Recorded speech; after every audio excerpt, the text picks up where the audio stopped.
Tramp jahon chempionati tugashi bilanoq Eronni bombardimon qilishni buyurdi.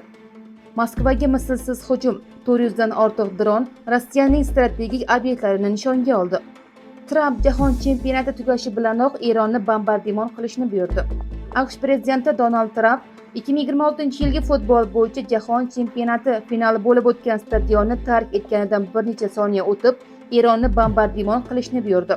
Yangi buyruq haqida AQSh markaziy qo'mondonligi Centcom xabar berdi. Eronga qarshi 9-zarbalar to'lqini Toshkent vaqti bilan soat 4 da boshlangan. Mamlakatning bir nechta shahrida Tabriz, Chobahar, Qonarak va Bandar Imom Xomayniyda portlashlar eshitilgan. Aynan qaysi obyektlar o'qqa tutilgani hozircha ma'lum emas. Eronning ushbu 4 shahri turli ixtisoslikka ega strategik, iqtisodiy va tarixiy markazlar hisoblanadi. Bu zarbalar Eronning Hormuz bo'g'ozi orqali o'tayotgan tijorat kemalari va fuqarolik dengizchilariga hujum qilish uchun foydalanadigan harbiy salohiyatini zaiflashtirishda davom ettiradi, deydi Centcom xabarida. Hujum fonida Brent markali neft narxi bir barrel uchun $90 oshib ketgan. Bu iyun oyidan beri eng yuqori ko'rsatkichdir. O'z navbatida AQShning Bahrayndagi elchixonasi barcha Amerika fuqarolariga ehtiyotkor bo'lish va mahalliy hokimiyat tavsiyalariga amal qilish bo'yicha ko'rsatma berdi.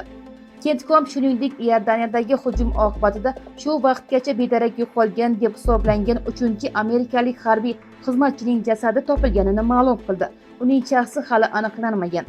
Eron AQSh hujumlariga javoban 17-iyul kuni Iordaniyaga zarba bergandi. O'shanda 2 nafar harbiy halok bo'lgan, biri esa bedarak yo'qolgandi. Bu kecha ularga yana juda qattiq zarba berdik.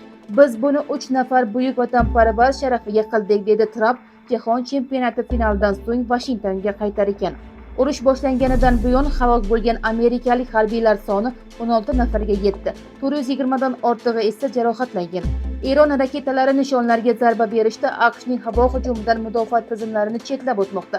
Xususan Tehron hujum paytida yuqori tezlikda uchadigan va yerga yaqinlashganda manyovr qilish xususiyatiga ega raketalardan foydalanmoqda.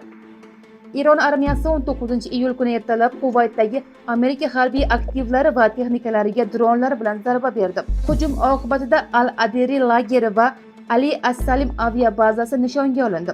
Ushbu bazalar o'tgan haftadan buyon Eronning Fors ko'rfazidagi AQSh aktivlari hamda ittifoqchilariga qarshi hujumlari doirasida o'qqa tutilmoqda. Moskvaga mislsiz hujum. 400 dan ortiq dron Rossiyaning strategik obyektlarini nishonga oldi. Rossiyaning Moskva shahri va shu nomdagi viloyatiga 20-iyulga o'tar kechasi 400 dan ortiq dron hujum qildi. Bu haqda shahar meri Sergey Sobyanin ma'lum qildi. Sobyaninga ko'ra, dronlarning aksariyati uzoq masofadan zararsizlantirilgan. 85 ta uchuvchisiz uchish apparati Moskvaga yaqinlashayotganida yo'q qilingan. Ukraina hujumidan so'ng Velberisning eng yirik logistika markazlaridan biri neft bazasi va sanoat parkida yong'inlar qayd etildi.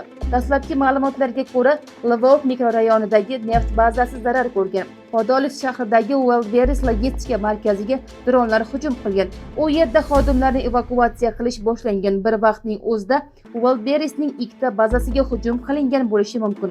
Shuningdek, Ozin tahlilchilari Domodedovodagi Yujniy Vrata sanoat majmuasida ham yong'in qayd etilganini yozmoqda.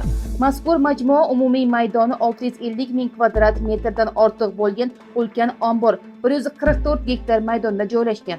Ma'lumot o'rnida 18-iyulga o'tar kechasi dronlar Rossiyaning Tambov va Moskva viloyatidagi Velberis logistika markazlariga hujum qilishi oqibatida 7 kishi halok bo'lgandi, 40 dan ortiq odam jarohatlangan. Ukraina prezidenti Vladimir Zelenskiy mazkur omborlarda harbiy dronlar uchun qismlar saqlanganini ma'lum qilgan.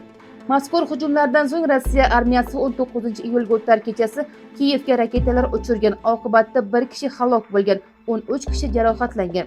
Havo trevogasi vaqtida Ukraina poytaxtida ko'plab portlashlar ovozlari eshitilgan. Shaharning 5 ta hududlarida yong'inlar qayd etilgan. E'tiboringiz uchun rahmat. Videoga like bosing va kommentariyalarda o'z fikringizni qoldiring. Xayr salomat bo'ling.